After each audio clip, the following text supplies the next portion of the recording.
Hello, beloved friends. I am so happy to welcome you all here today.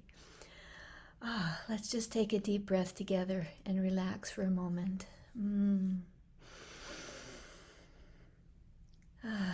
Today is a day about healing one, healing all, and a memory of oneness. So, those of us here in America, I'm sure clearly remember that today is 9/11, September 11th. It's the anniversary of the explosions at the Trade Center, that terrorist action that killed so many people. I was just taking a look through the media today, and I was pretty surprised to see nothing about September 11th today in just the quick look I did. It still does live in my heart, though, as a traumatic moment. Um, I don't need to tell you my story on that, but I was in a place where I was highly traumatized by that experience. I was out of the country and I was unable to come home for over a week. And so it still lives in me. And as I look around the world, there are other acts of violence happening around the world, other acts of conflict. And so I'm happy to join today with Cathleen O'Connor. Welcome, Cathleen. I'm so happy that you're here with us. Oh, I'm happy to be here.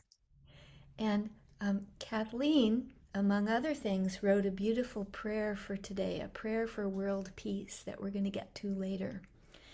And as we jump in here with Kathleen, she and her friend Elizabeth Harper had the idea to create this amazing book, 365 Days of Angel Prayers. Would you tell us how that happened? Well, Elizabeth and I were at that time creating a business that we called Spiritual Living. And we were starting to teach classes. It was a course I had developed when I had my own spiritual center. And while we were doing that, she said to me, I really think we need to do a book. So we talked about what the book would be about. And we both liked the idea of the 365 days. And we both felt very connected to angels. And so we thought that would be a wonderful book. And we just reached out to first our own networks, people all over the world, to ask if people wanted to be in the book and contribute a prayer. And they reached out to other people they knew. So we ended up with just a lovely mix of individuals like yourself, Kimberly, and so many others. We had people of all faiths. We had someone who gave us a beautiful song, but it fit beautifully in with the book. That We was had, Robert Coxon, and he's going to be our guest later on October 1st to do a live performance for us here. oh, that's wonderful. So happy to hear that. I'll have to listen into that. We had a Native American prayer. We had just every type of expression that people had about the connection that they have to angels in their own spiritual life. And then we put it together. I remember well the day that I laid the book out because I knew how to do that. And I was sitting in my living room with pages, a lot of pages all around me. And I started to feel completely overwhelmed as to how do you put this together. And then we had asked certain individuals, as you know, Kimberly, to maybe take ownership of a quarter of the year and share their story of how they came to be I'm Spring. connected to the angels. You are spring. You are in the resurrection panel, yes, and that helped us to have an idea of how to order things. But at the end of the day, I just said, I'm going to close my eyes and I'm just going to start seeing where touch wants to lead me. And that's how I put the book together. And it actually worked together beautifully. And we did have a few prayers like the one I wrote for September 11th that were tied to a specific day. So then they were on that day. And it was just, I don't know, it was a joyful project is the best way I can describe it. And then of course we got everybody together to help us launch the book, and it stayed at the top of the Amazon bestsellers for, oh gosh, a couple of months or so. And then we both had always felt there needed to be a Spanish language version. And Sunny Dawn Johnston, who had one of the quarters, said, you know, I'll take it if you'll sell the rights to me, and I'll rework it to my own, and then I'll also do a Spanish language version. So that's what we did. And so this way it continues on, and we feel very happy about that. Oh, I'm so happy. As I was pulling together this Angel Healer Summit, I actually leaned quite heavily on our friends from here. So not only is it brilliantly, it's 365 days. So not only is it brilliantly organized into the quarters of the year, winter, spring, summer, fall, but it's also organized by the month, which is, it's 365 days, which Yes. again was just brilliant. So we have a few of the people holding down months. We've got Lisa Clayton, who's also one of our angel ministers, who will be a speaker, and Bobby Bramson, and Yes. and Julie Geigel. So they'll all be with us here in the summit, and I hope that you can come back and get a taste of them live. Oh, I will. It's like a reunion. Isn't it? Isn't it? I It's did that on great. purpose because It's I so wonderful. enjoyed everyone. I also had the pleasure during that time of hosting monthly angel prayer circles, and I would invite Yes. the contributors to come together and share prayers. So, I'm going to actually fish those out of the archives and bring them forward too, so we can see them. Because I think we probably did one in September, and it would be nice to bring that back up again. Whew. So I know firsthand what a wonderful writer and editor you are, and I've had a glimpse of your spiritual living program through how you guided us all through the experience of this beautiful collaboration. So, what else is most important in your life right now? Well, what's interesting is I still have a group in my area that I meet with usually every month, and we continue sort of the themes of spiritual living. And we just did a women's retreat, myself and 8 other women, which was wonderful. And I may do a one-day retreat. So while that part of my life remains strong, I do a Sunday meditation every week. I'm actually writing romance novels now. Oh, fun! So What fun! well, I'm in the process of one that I'm in the middle of. No, I'm almost at the end. That's not quite true. That has interest from a couple of agents. And I've written a couple of children's books that I'll probably self-publish. So I've moved sort of in this direction of just living a creative life and let whatever inspires me. And I think because of my strong connection to all that is, or what we might talk about here as oneness, I just am filled with ideas for stories, and I've learned to listen to them. And people often say to me, well, how do you decide, characters and names of characters? And I said, well, here's how it works for me. I'll be in the middle of writing, and suddenly in my peripheral vision, there's somebody there, and I'll go, who are you? And it's a character, and I'll say, and what's your name? And they give me a name, and I just go forward from that point on. So I probably write a little differently than other people do, but that's my process, and I'm really enjoying it. And I'm going to be taking a course on how to write a cozy mystery, Ooh, okay. because I love those on like the British streaming channels. I will watch, every episode of the Cozy Mysteries. So I'm taking a class in October with a writer that I know who's a wonderful writer. And I intend to do, I've had an idea for a cozy mystery. So I'm in this interesting transition in my life of always the spiritual life is who I am, but this other element of creative expression that's flowering that seems very different. But to me, it's just who I am. I love it that you said that because our theme for this 31 days is the angel mystics lifestyle. And what is that? And creativity is a very important part. And opening the space, allowing that creativity to flow in whatever way it does. And it often is fun and surprising how that co creativity flows. Yes, absolutely. I think the connection is always there. I tell my spiritual living students when they say, I don't know, my connection is blocked. I said, it's not, it's not, it's open. It's you who has to fall back into that space that recognizes the openness. Yeah, we might talk more about that, because I know a lot of people struggle with that and struggle with trusting what comes through for them, Yeah, and it right? changes over time. In the beginning, I was highly clairvoyant, and then that just stopped. And it left me in a dark night of the soul and depression, Mm, and for a while, I think over 2 years, until it finally occurred to me that, well, something else is happening here. And so don't suffer so long before you start to realize that something else is happening here.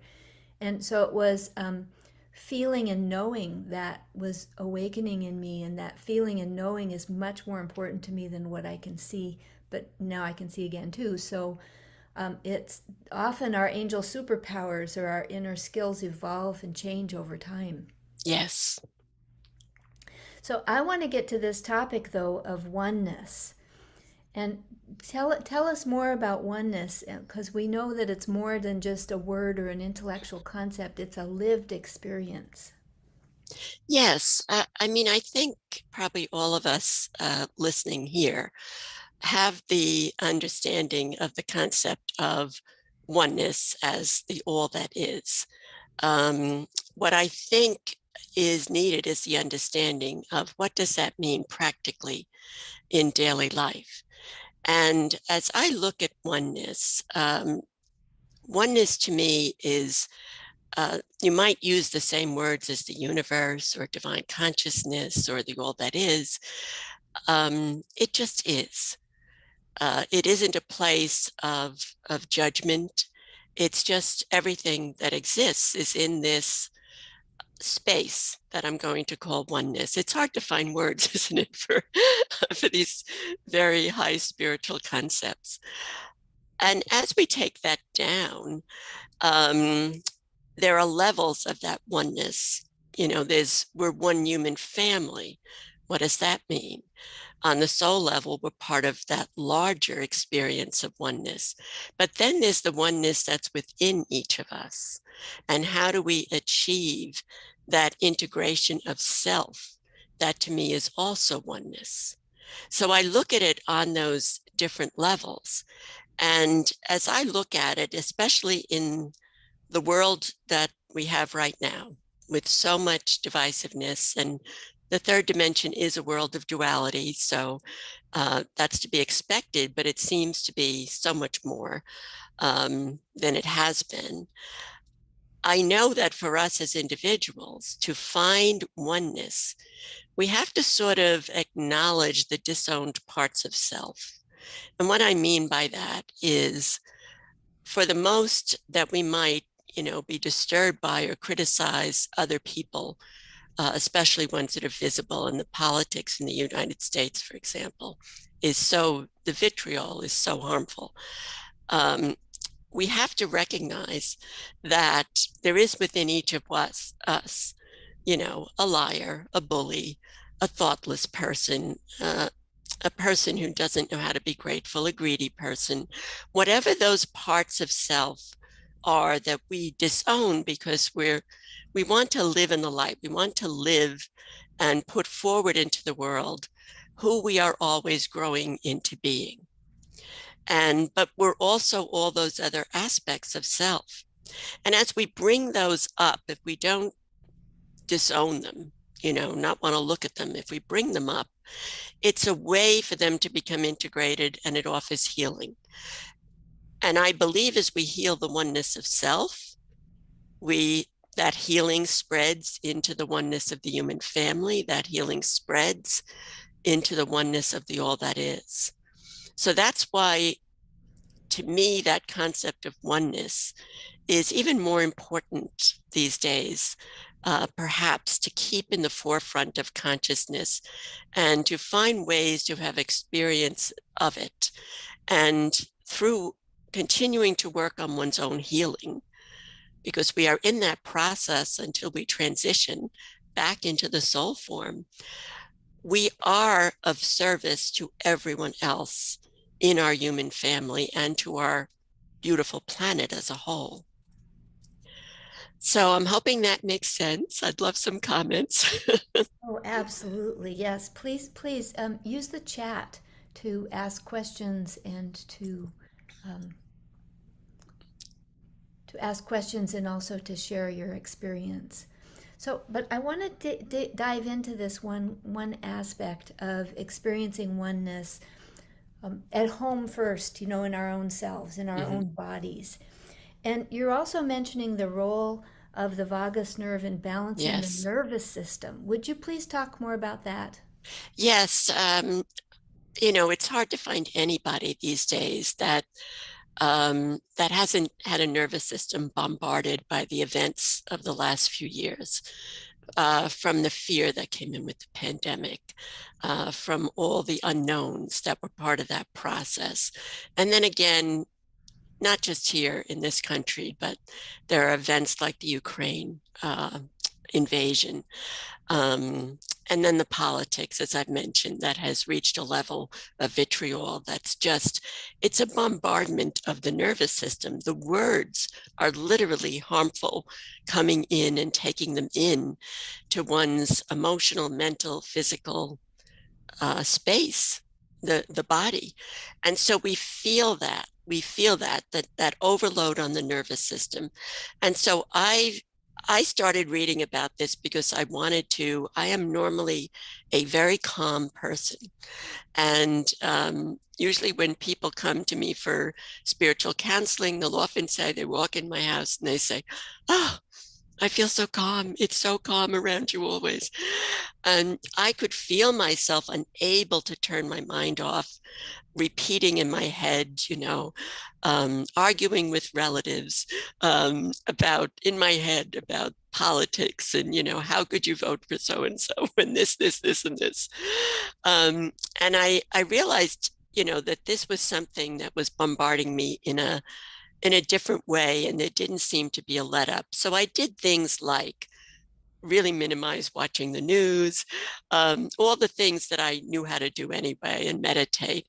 But what I discovered was I listened to a presentation on the vagus nerve, and I ended up, believe it or not, purchasing a product called Sensate, Sensate.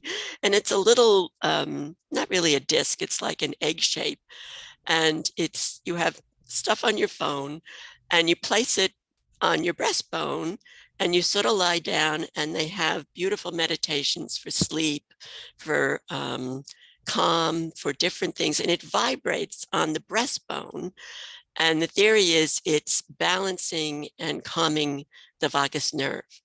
So I've been using that and I really like it, because it's the largest nerve in the body. So I continue, and I think we probably all do, look for ways to sort of keep my own nervous system in balance as event after event after event seems to happen in rapid succession. So I also get massage. I also meditate. I think body work is extremely helpful these days. And if you have a chance and you can afford to get body work, I definitely would recommend it. If you have an animal, as I see is a little cattail waving there on Wendy's, just touching an animal releases so much stress, right, and tension. It just brings you back into that calm. So I'm a big believer in a definition of holistic or holism that welcomes whatever works from a wide variety of sources. And that's how I approach my own ability to integrate and have this experience of oneness in myself. Oh, beautiful, beautiful. We're having some fun comments come into the chat right now, and I just want to share a couple of them before we go into the meditation. And one of them is from Susan, who asks, "Have you found particular methods that work?" And you just shared that with us. You shared about body work and massage, and meditation and using that sensate thing to vibrate on your breastbone. So we got that one. And Brenda says she's experiencing that now, the paradox of our humanness, light and dark, good and bad, that we are everything. Yeah. And Yeah, Susan was also asking about, is there a particular method that works for me to integrate the rejected parts of self? okay. Because I'm a metaphysical counselor, I do parts work with people. And on the retreat, what we did was we did exercises to bring forward the disowned parts of self and to get back in touch with the self when we first came into the physical body, which is that pure connection. And to be able to sort of get in touch with that, let's say, 3-year-old energy that might be unfettered and clear about the life that was unfolding. And then we also, I like to do collage work, so I would recommend that as well. And I create what are called soul cards, and we do that as part of the retreats, which is a pure right brain intuitive activity. And that also brings forward a lot of wisdom. And the other thing that I'll offer is pay attention to your dreams. The dreaming mind is always trying to balance the psyche. And because I wrote a book on dreams and I've studied dreams, it is part of my spiritual practice to write my dreams down, to understand them, to ask the angels to give me the dreams that I need. And I just want to share one other thing. I use a little prayer to Archangel Michael every night before I go to sleep. And I say, Archangel Michael, please enter my dreams and replace fear with faith and trust. When I first started recognizing my overloaded nervous system, I was saying that 800,000 times, just over and over and over again, just to bring me into, a state where my mind wasn't going like, spinning and spinning, the monkey mind, I guess it's called. So all of these ways can help. And the key, I think, is to bring the ones that work into your daily life. So within the boundaries of a day, which is where all potentiality lies, you have that opportunity to perhaps have a new experience. Oh, beautiful, beautiful. So Monica also said, yes, please, I feel that I'm not able to connect lately. And I would like to use this request from Monica to take us into our prayer and meditation. Okay. I'll read the prayer first. Okay. So this is a prayer that I wrote specifically for September 11th. And, I live in New York. It's all over the news here, Kimberly. So Okay. I I was want you I to was be shocked that I aware. couldn't find Yeah, anything no, here. all the Yeah. major stations, there's lots of memorials, lots of different programs going on today.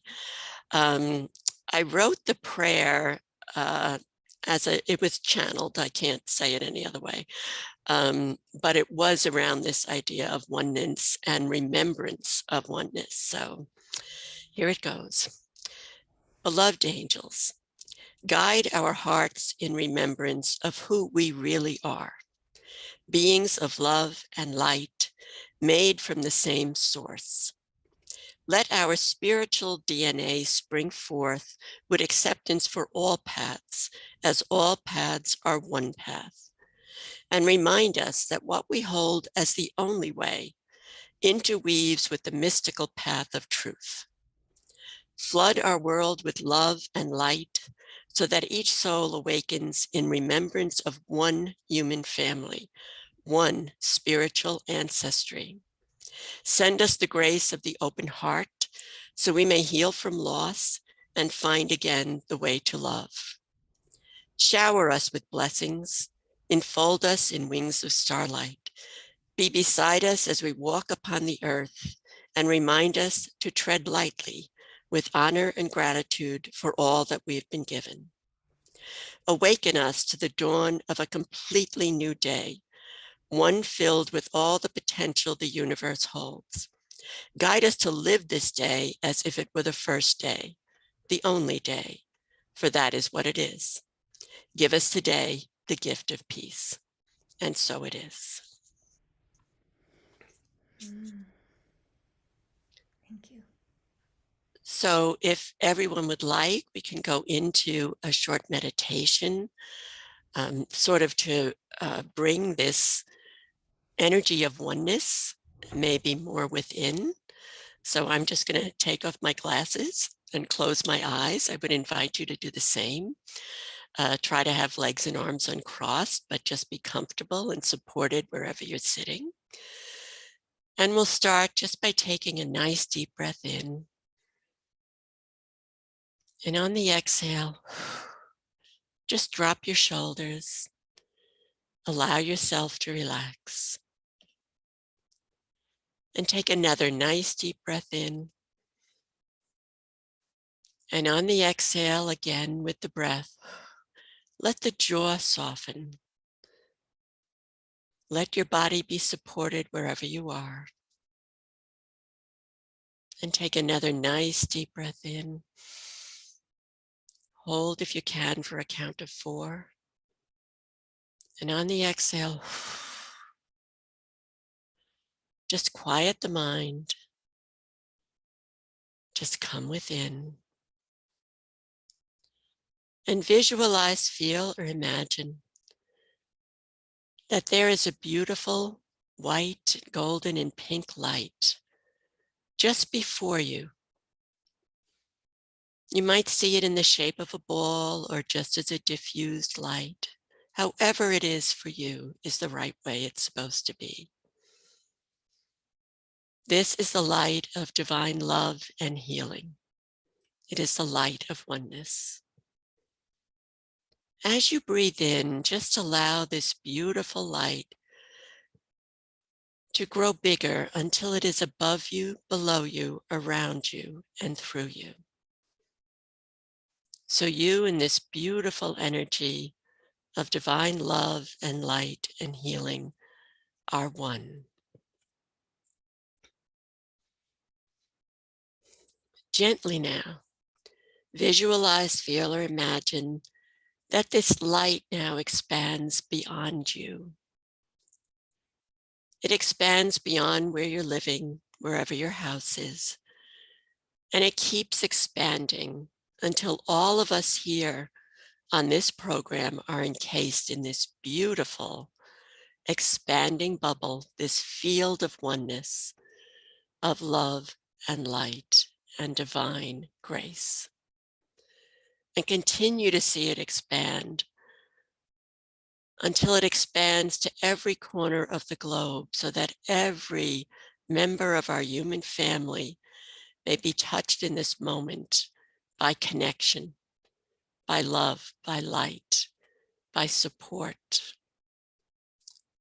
Allow it to keep expanding out until the entireness of Mother Earth, of Gaia, is encased in this beautiful light of gold and pink and white.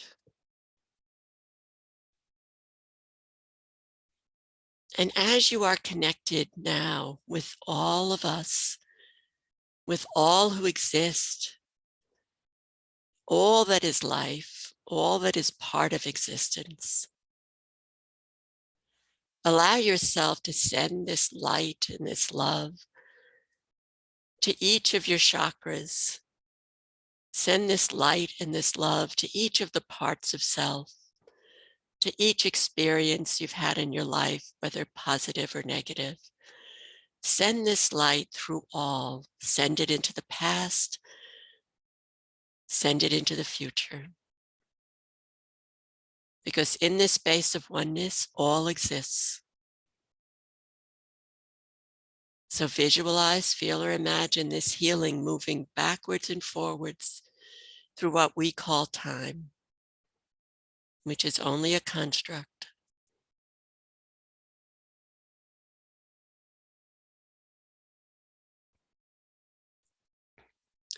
In this beautiful space of oneness, invite in your angels, your guides, the ascended masters. Feel them with you. They're so happy that we're all connected in this moment.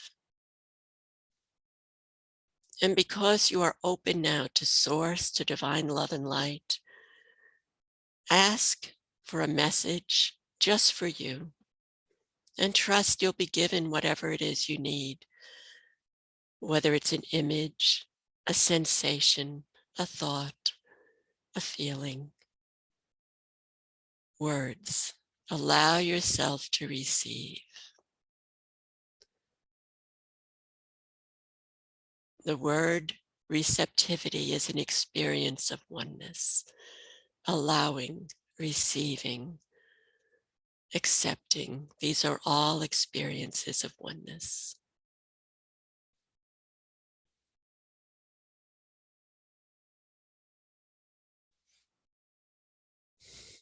And so it is.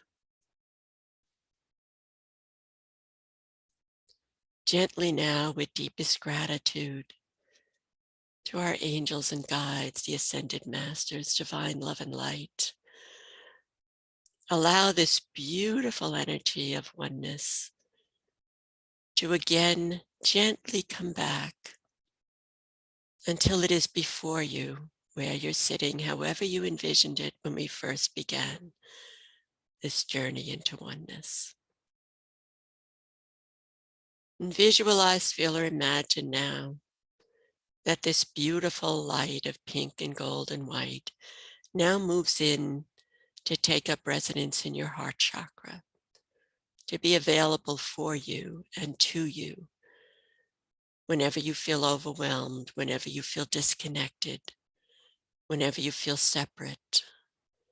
You can go there and expand it again.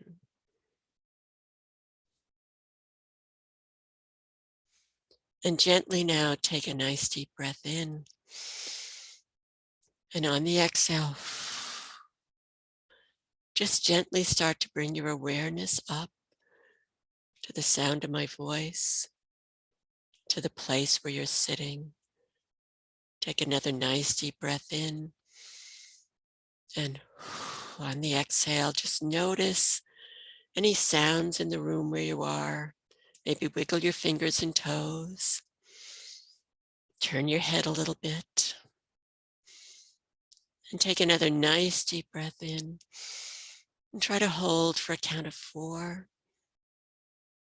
And on the exhale, when you're ready in your own time, open your eyes and return to your day with a remembrance of oneness.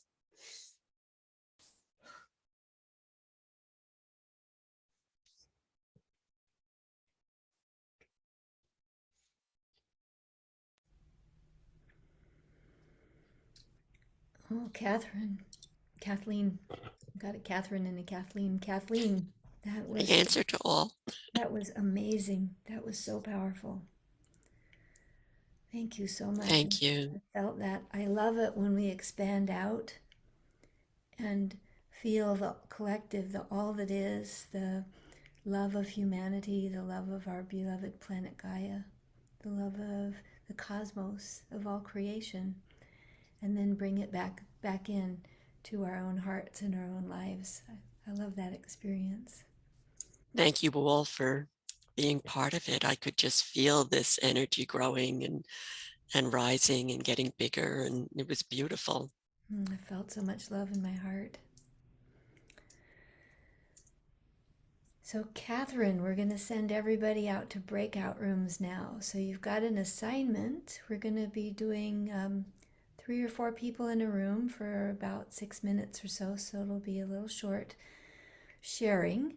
And I want you to share how you felt in that meditation, what you noticed, what you knew, what you experienced, what you saw, heard, tasted, smelled. What was your experience in that meditation with Kathleen? And then when we come back, we'll have a little bit of full group sharing. So let's have the person with bare feet go first. And if nobody has bare feet, work it out.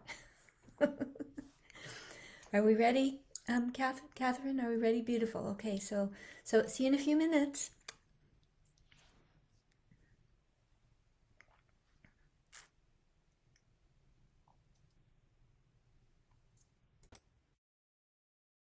Oh, welcome back. I'm so happy to see you all again. How was that sharing? What I'd like to do is take just a few people to once again share your experience during that meditation and with Kathleen, and also we can take a question or two here. So if you'd like to share, please raise your hand, and you do that by wiggling your cursor or moving your finger on your screen. You will see a menu bar pop up on the bottom with reactions, and you will see raise hand. So if you could please raise your hand, we'll be able to find you there. And so please don't be shy. Please share with us. Who wants to share? Oh, Nancy. Oh, fabulous. Reverend Nancy, can you please unmute yourself? Yes, I had a lovely session with Carlene, but the thing that really that was felt so beautiful was I felt so loved, but with all that is, not just feeling loved, but I've never felt that expansiveness that felt love with all it is. So that was pretty profound for me. Um, Yeah, and the little message that came to me was come home to the love that you are one with. And I got that initially. And then to feel that was just really nice. Thank you so much. Yeah. Thank you. Oh, Nancy, thank you for sharing that with us. How beautiful. I feel your precious heart and soul. Thank you. Oh, who else would like to share? Raise your hand. Oh, Rena, beautiful Rena, can you please unmute yourself? Well, I'll follow up with Nancy because we all kind of talked about this, but again, the expansiveness of these meditations going out. And, you know, I had noticed that yesterday with Alistair. And I just think that we're doing something that's really special in this summit. And I felt it. And it's like what Nancy said, the expansiveness of just going out and the synchronicity of the things that are going on in the world right now, the anniversary of 9/11, the death of the Queen. There's so much going on and so many emotions, and a lot of it's political also. And I just feel this is really a special time for healing in this summit. I really feel the expansiveness, the beauty of it, the all that is, and the oneness. So it's a real gift. Oh, thank Yeah. you. Thank you, Rena. Absolutely. Yes. Oh, I just feel so blessed to have had this opportunity to host this summit. Lisa says she'd like to share, but she has no camera. So Lisa, absolutely, unmute yourself, please, and share with us. Hi. The one thing that stuck with me, and it just kept coming back, it was like a ball bouncing on a wall and coming back at you, was someone in our group said it was expansive. And I've heard the word expansive 3 times since then. 3 different people have used that word. And it so perfectly exemplifies what I felt. I didn't see a ball, but an expansion, an amazing expansion. And that was very powerful to me.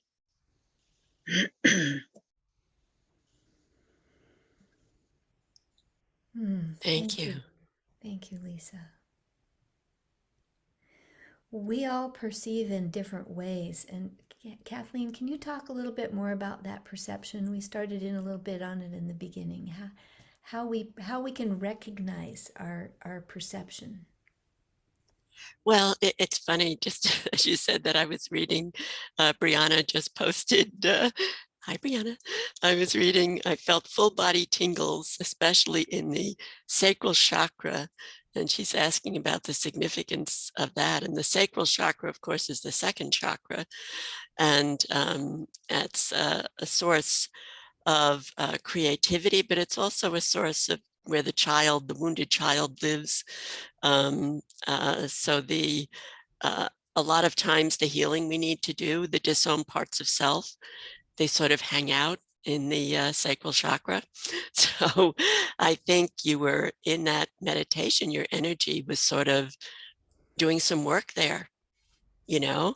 And so just trust that there's some work that was happening for you, which I think is beautiful.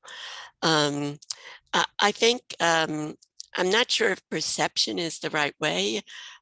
Everybody's experience is unique, you know, and as I always say, it doesn't need to be compared to anyone else's.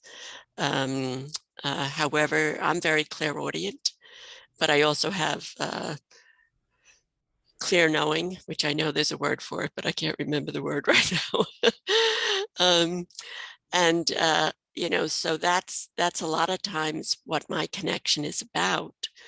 But sometimes there's physicality, there's sensations in the body. I just want to share a story. Years ago, I had a craniosacral treatment. This is years ago.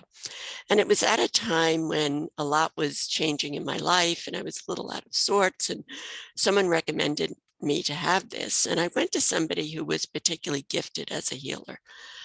I got up off that table and I floated out the door.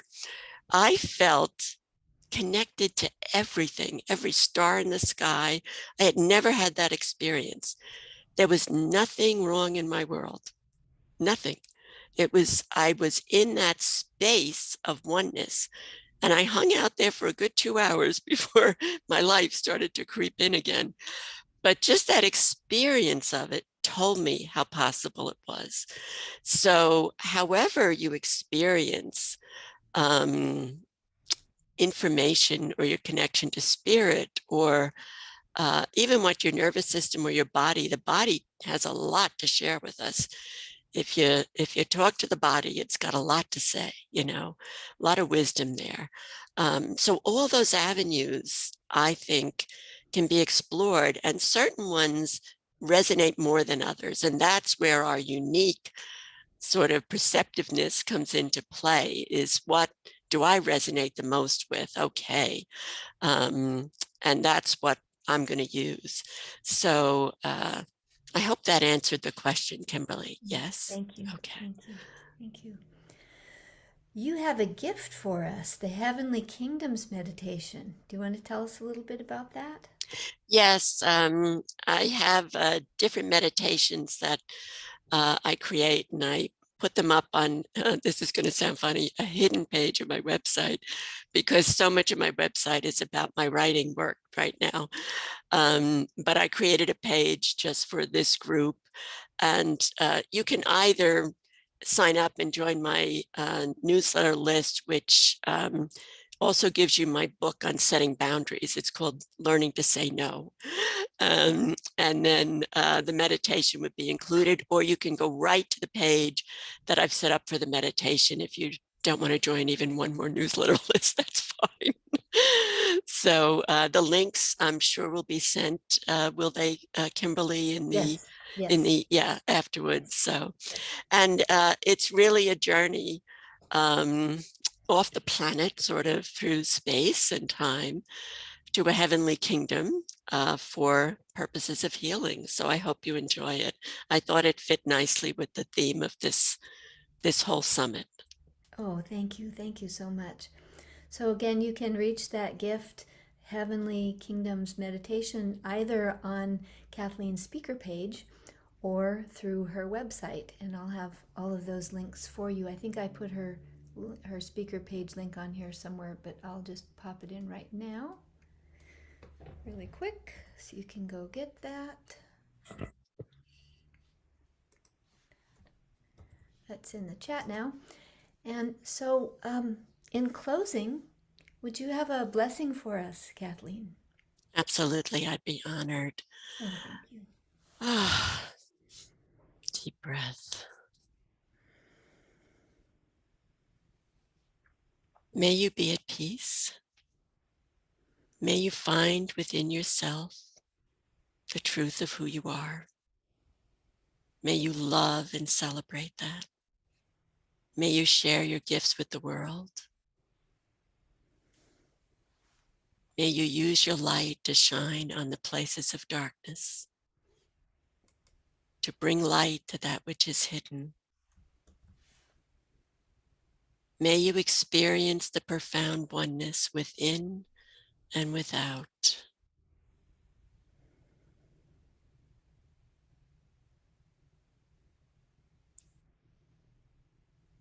Thank you.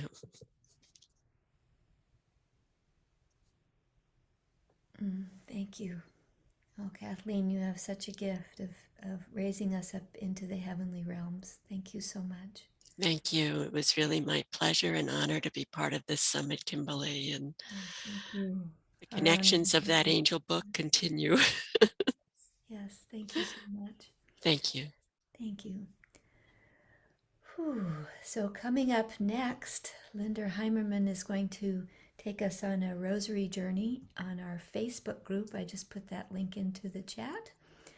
And following that at 1 o'clock Pacific time, she and Jana Marie Tutolman will be having a conversation about the healing power of angels, healing touch with the angels. That's what it is. And she'll have actually more talk about chakras. We started talking about chakras, so she has some more wisdom for us on the chakras. So thank you, everyone. See you again in a few minutes. Bye. Bye. And thank you again,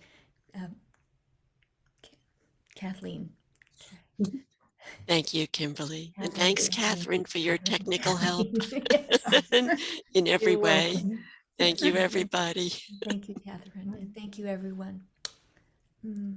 Kimberly, Yes. just want to make sure you don't need me at 1 o'clock. No.